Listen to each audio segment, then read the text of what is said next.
Hello and greetings, fellow StarCrafters. PGO Milncraft here from ProGamingLeagues.com with a 1 versus 1 from the Blue Zerg player Liquid Sheth up here and his teammate, now former teammate, Liquid Huck.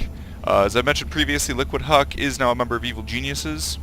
He switched, I don't know, maybe like a week or 2 weeks ago, and this is an older tournament. This is from the North American Invitational, which I've described previously in videos, so I won't rehash it too much, but it's just basically like a regional competition which allows them to then compete in compete rather in BlizzCon, which is of course Blizzard's tournament Blizzard's event, and then they have a tournament within a StarCraft 2 tournament. So like the winners get to go there and play like in the supposedly the big times and just do really well and stuff like that. I do, before any sort of big action here, assuming no sorts of cheese happens, but before any action starts, I do want to ask a couple of questions. The first is, we've been thinking about doing different kinds of formats, maybe like something where we talk about maybe pro players for like a segment. I just do a video where we talk about maybe an upcoming player. We do we every week we do a different player.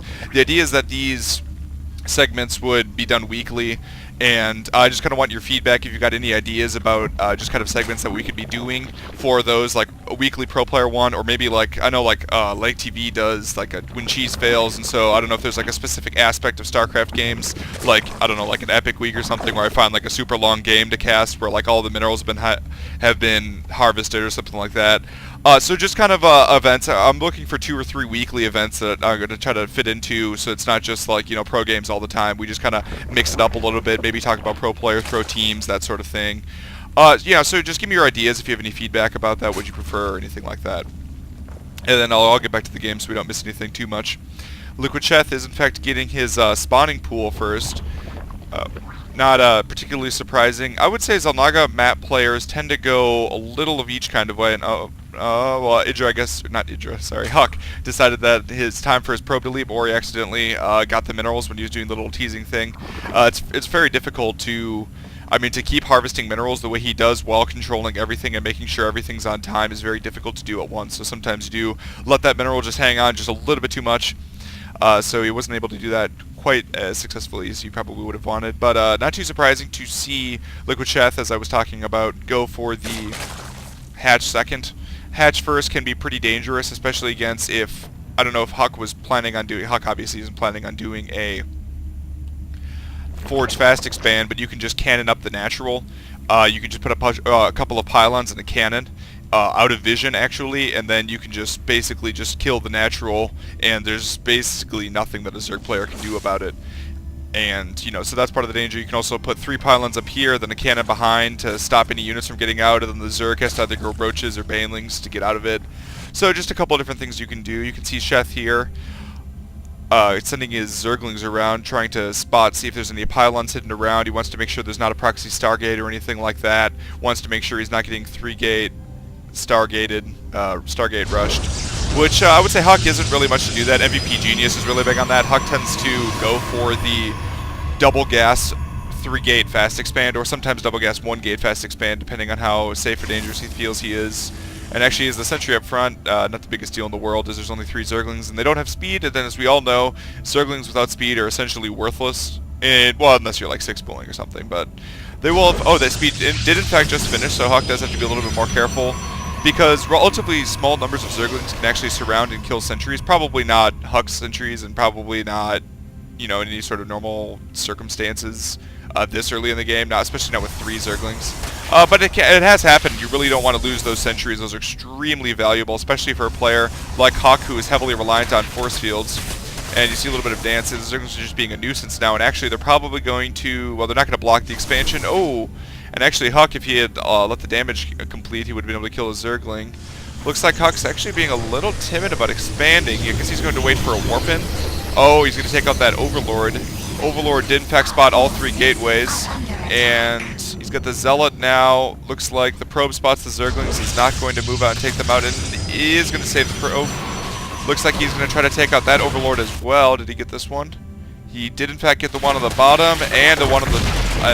but Sheth got both the pylons, so almost an equal trade there. And now actually Huck is supply blocked, and he still hasn't put his expansion down, which since his build is, a 3-gate, somewhat fast expansion. It's very significant that he hasn't placed his expansion already. You can see that Sheth is already up and coming, and if we go to the income tab, actually, surprisingly, the harvester count is relatively the same. I think it's because it's a relatively large group of Zerglings right here, which I don't know if they're going to go for the kill, but force fields will stop that pretty quickly. It's not going to put up the force fields. Oh wow, he's just going to use his units. He doesn't want to waste the energy. So he's just going to use the units to be able to prevent any force fields, to prevent any more damage going up. And I think he just spotted that the Zerglings were on hold position, so his goal is going to be to force field right around them. Oh, no! Oh, nice job on Huck's part. Able to trap, what, 6 or 8 Zerglings there. Great job. He spotted that the Zerglings were on hold position and relatively close to where the army was, so he just sent the sentries forward and dealt as much damage. Now, it's most likely, I would say, that Huck is going to go for a little bit of, and actually he doesn't want these sentries, or these stalkers to be out alone. But it looks like he's not too afraid. He doesn't think there are enough Zerglings to be able to deal with. Sheth, on the other hand, is getting a macro hatchery and a spine crawler. He's going to need more than that, though. He's going to need 3 roaches, 4 roaches, and some Zerglings. Now, there are some Zerglings over here being a little bit of a nuisance. Huck's probably going to have trouble dealing with them, but they're not going to be too bad. And he is moving in now. He's able to cancel one of the spine crawlers already. Nice force field, able to prevent any reinforcements coming from the main. And as supply blocks, Sheth, Huck could be, but the force field was not quite perfect. The Zerglings did get out. Nice force field preventing the drones from engaging properly. The roach on the top is still able to fire at these sentries. Huck's losing a lot of sentries right now. I think it looks like Sheth is probably going to be able to hold this attack off. In fact, yes, he is going to be able to hold this attack off. The drones are going to have to re-engage, though, and Huck is going to snipe as many drones as possible. Looks like he's going to take out one. Just one more roach and one more drone there. So I'm actually not sure who came out ahead on that one. The harvester count is the same, which actually leads me to say that Huck came out behind because it's actually fairly similar for total units lost. I think part of that, though, was the canceled spine crawlers, which doesn't include the cancellation, doesn't have the correct math on it. But now it looks like a little Zergling's going to come around. It's going to take a little spot at the unit composition. Try to pick off a probe, rather, but that's not going to happen. And a robo going down for Huck. Now, I've talked about this before, but I think I've only mentioned it once. A lot of Protoss players like to put their robos on the natural, and not only like in the natural, but also very up front. And it seems to me that especially if you end up going Colossus, which I would say Huck is most likely not doing just because that's not really Huck's style. But if you end up going Colossus, robos become extremely valuable, and quick roach attacks can actually just snipe the robotics facility very easily. It only has 900 total health. It's less than the gateway. So I mean, I don't think that's the right position. I think you really want it kind of tucked away, like basically switch the gateway in this robo. And the robo is not that much farther away from the enemy. Like that's the reason it's placed up front. But it is, farther back, so that it's a lot harder to be sniped. And I just seen it happen a lot in pro games. So just kind of how it is. Nice job for Huck, able to keep a little probe hidden there. That probe did unfortunately get found by Sheth. Good job on his part. And he does have a couple of pylons hanging around. Protoss players love to do that, as they still provide supply as long as they haven't been found. And it takes a very, what's the word I'm looking for? A very meticulous Zerg player to check all of the areas for forces. And it looks like there's going to be a counterattack here, and Huck's army is out of position.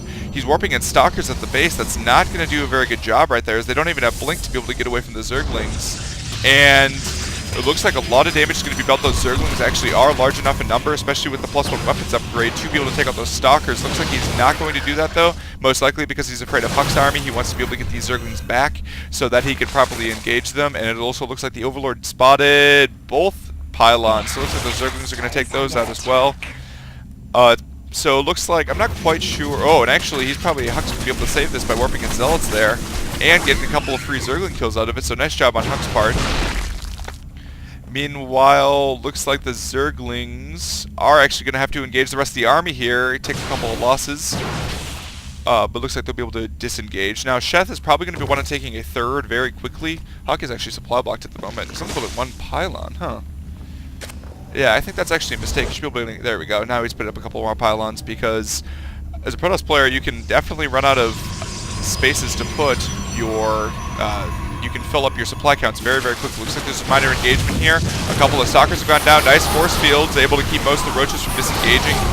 Oh, however, the Zerglings did reach the stalkers and now dealing a lot of damage to the stalkers. Looks like Sheth is bringing, I think he's going to bring a roach contingent around to the south. Looks like he's not going to do that. He's just chasing that stalker away. and it looks like Huck, rather, not Shuck. Aw, shucks. Is going to have to disengage here. But looks like the roaches are in fact going around for a little bit of a surround here, and I think Huck's in a lot of trouble. This is a lot of roaches going to have a lot of trouble dealing with. On top of that, the roaches do have their speed bonus, so Huck's going to have a lot of trouble getting away here. Now he's going to have to worry about his final defense here. The force fields, though, able to trap, well, just one roach, unfortunately. The last force field for is right here, could have trapped more. And is Huck still missing? Nope, his observer's coming back, so that last roach will in fact go down as long as, I don't think Huck's noticed it actually. He should be seeing it very quickly. He does see it now. So he'll be taking out, oh, nope, that roach does in fact get away. And Huck does have that immortal. That immortal is going to be very important for defending here, but he does only have 3 active gateways, I believe. Is it 3? No, 4 active gateways, which is relatively light considering he's on 2 base. You can see all the minerals and gas he's floating right now, so he's going to want to increase the amount of gateways he has, which he already is doing. But look at the roaches getting right up in the face, trapping the immortal, taking the immortal out of the equation. The probes are going to have to be pulled, and Huck looks to be in a very precarious situation right now.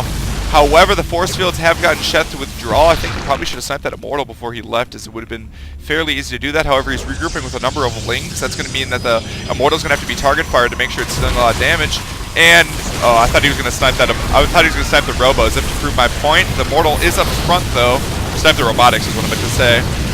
Looks like this is great positioning on Huck's part, actually, and that immortal's dealing a lot of damage. However, it's taking a lot of fire in return. There are a lot of bouncing roaches behind.